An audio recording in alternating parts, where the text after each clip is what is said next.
మనం ఇప్పుడు కపిలమల్లేశ్వర స్వామి ఆలయంలో ఉన్నాము. చాలా పురాతనమైన ఆలయం. ఈ ఆలయం 11వ శతాబ్దానికి చెందినది. ఈ ఆలయంలో పరమేశ్వరుడు లింగ రూపంలో స్వయంభూగా పవిత్ర వశిష్ఠ గోదావరి నది ఒడ్డున వెలిసినారు. స్వయంభూగా వెలిసిన ఈ ఆలయం మల్లేశ్వరం అనే గ్రామంలో ఉంది. తణుకు నుండి 23 కిలోమీటర్లు, రావులపాలెం నుండి 19 కిలోమీటర్ల దూరంలో ఉంది. ఈ ఆలయానికి బస్సులో వచ్చేవారు హైవేలో అన్నవార్పూడి సెంటర్లో దిగి అక్కడి నుండి ఆటో లేదా క్యాబ్లో చేరుకోవచ్చు. అన్నవార్పాడు సెంటర్ నుంచి 5 కిలోమీటర్ల దూరంలో ఉంటుంది ఈ ఆలయం. ఈ ఆలయ స్థల పురాణం ప్రకారం 11వ శతాబ్దంలో అన్నారెడ్డి, వేమారెడ్డి అనే ఇద్దరు సోదరులు కడమ్మ అనే ఆడపడుచుకి కొన్ని గోవులను బహుమతిగా ఇవ్వగా, అందులో ఒక కపిల గోవు రోజు వశిష్ఠ గోదావరి నది తీరంకు మేతకు వెళ్ళి వచ్చి ఇంటి దగ్గర పాలు ఇవ్వకపోవడంతో గోవులను కాపలా కాసే కాపలాదారులు ఆ కపిల గావుని అనుసరిస్తూ వెళ్ళగా, ఆ ఆవు ఒక పుట్ట మీద పాలు రొమ్ముల నుంచి జారవిడ్చడం చూసి ఆశ్చర్యంతో వెళ్ళి ఈ విషయాన్ని రెడ్డి రాజులకు చెప్పగా, ఇది ఏదో దైవమయ్యని తలచి పుట్టను తవ్వించగా ఎంతకు ఏమీ కనిపించకపోవడంతో గుణపమును గట్టిగా పొడవగా అది శివలింగాన్ని తాకి అందరూ మూర్ఛపోయారు.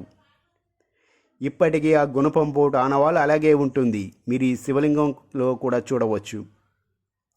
ఆ తర్వాత మాయగా ఆ లింగం నుండి మాటలు వచ్చి, నేను కపిల మహర్షిచే ప్రతిష్ఠించబడిన స్వయంభూ సైతిక లింగ రూపంలో ఇక్కడ ఉండటం జరిగిందని తెలుపగా, ఆ తరువాత రెడ్డి రాజులు స్వామివారికి ఆలయం కట్టించి పూజలు, అభిషేకాలు చేయించడం మొదలుపెట్టారు.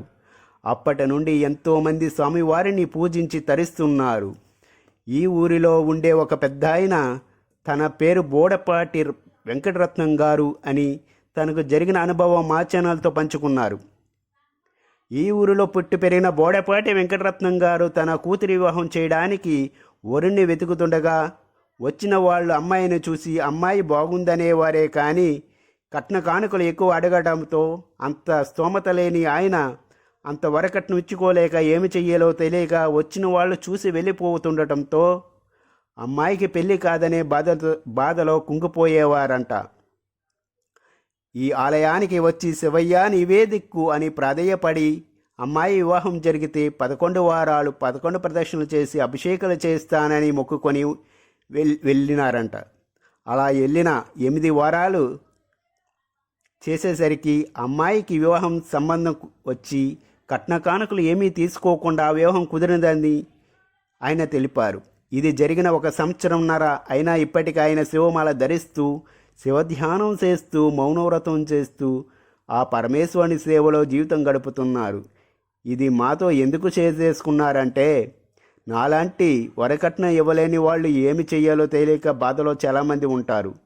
నా జీవితంలో జరిగిన ఈ యథార్థగత తెలిసిన వాళ్ళు నలుగురిలో ఒక్కరైనాకైనా ఉపయోగపడుతుందని కోరుకుంటున్నానని చెప్పారు. భక్తితో ఆరాధించే వాళ్ళ భక్తికి ప్రసన్నుడై వాళ్ళ కోరికలను తీరుస్తూ వాళ్ళ బాధలను దూరం చేస్తున్నాడు పరమేశ్వరుడు. అందుకే పరమేశ్వరుని బోళా శంకరుడు అంటారు.